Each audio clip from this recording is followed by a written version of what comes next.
But instead, agents saw the highest number in history. With that many migrants getting by unchecked and that many found to be in the terror database, many agents themselves are saying Americans have a right to be seriously concerned. Republicans in Congress are calling for Homeland Security Secretary Alejandro Mayorkas to be impeached as he continues to claim the border is secure. Several congressional committees under new House GOP control plan hearings in the next few weeks to demand answers from the administration. Back to you, Greg. Senator Joe Manchin of West Virginia, a lifelong Democrat, spoke with Maria Bartiromo on Fox Business this past week. He sounded a lot more like a Republican on the issues of security and fiscal responsibility.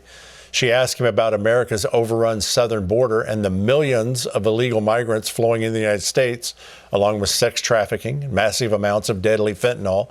Manchin was straightforward on the subject.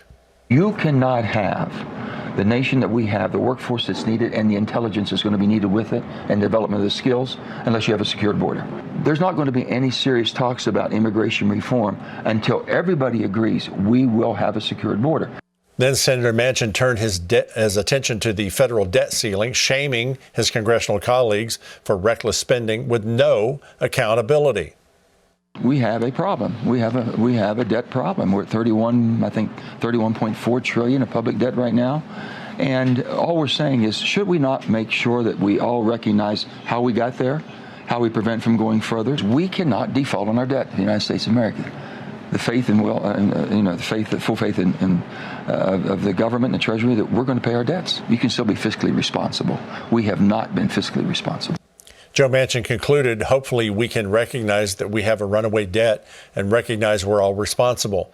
With the U.S. now at its technical borrowing limit of around $31.4 trillion, Manchin also said despite what the White House says, administration officials will likely meet with Republicans to bring spending under control. Okay, Tim. Joe Manchin sounds like a Republican when it comes to border and especially the looming debt ceiling, as you heard him there.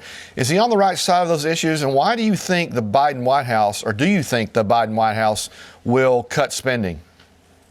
Well, he's correct in what he's saying right now. Obviously, we have a major problem with the southern border. Obviously, we have a major problem with spending. It's worth noting, though, right? People have to remember politicians, they speak politically in many occasions. And Senator Manchin voted several times for increasing the budget deficit. And so he is not at all a conservative on these issues. He's just maybe not as crazy as some of the other Democrats and some of the other liberals in his party right now in Washington, D.C. And so he does recognize there needs to be a balance. And that is something that's been pretty well known about him. He's left of center, but he's not crazy far left as others are. And so what he's saying right now is absolutely correct. It's also possible that he's looking at having a re-election bid coming up in the near future, and he's considering that going forward. But the reason the Biden administration does not consider this or contemplate this is because all it does is continue to expose their failures of leadership and the failure of their political philosophy. And that's not something they want to highlight, even if Joe Manchin is saying the right thing on that right now. Yeah, and his comments last week at Davos about the First Amendment were a little bit concerning as well. Okay, yesterday we just saw illegals rescued from a smuggling operation using a train. The December border numbers went from the lowest to a record-setting amount of illegals entering America in a month. Mayor Eric Adams of New York City laid the blame on one specific group. Listen to this.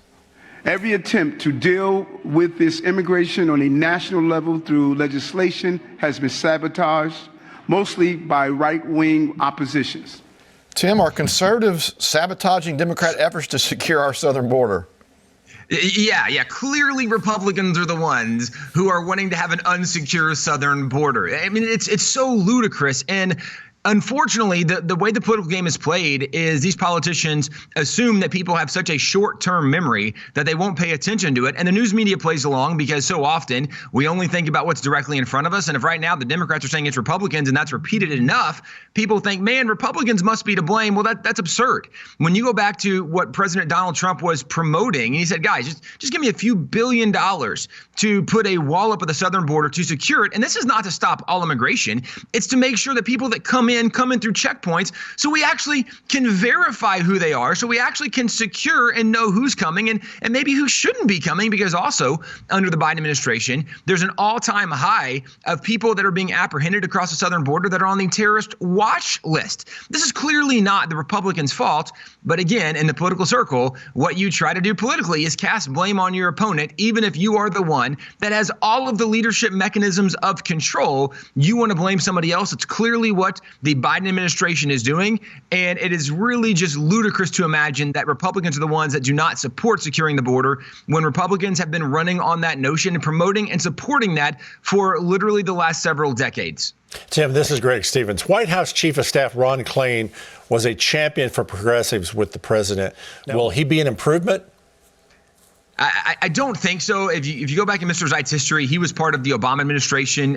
He was a pretty high individual under the Obama administration. And he also was part of the Facebook board of directors, I believe is what it was. So he's been in bed with big tech. He's been in bed with the Obama administration. So he absolutely is under the progressive regime and philosophy. But he's being brought in because clearly President Biden has so many issues that they need someone who maybe is a little better organized, a little better detailed, that can rally the troops on their side a little bit better to navigate through this. So I don't think we're going to see a change in the progressive policies that are being promoted. In fact, you have somebody coming in who is so connected with big tech and with progressive policies. I don't see it going any different direction, but other than trying for them to right the ship that right now appears to be sinking on some level in the Biden administration.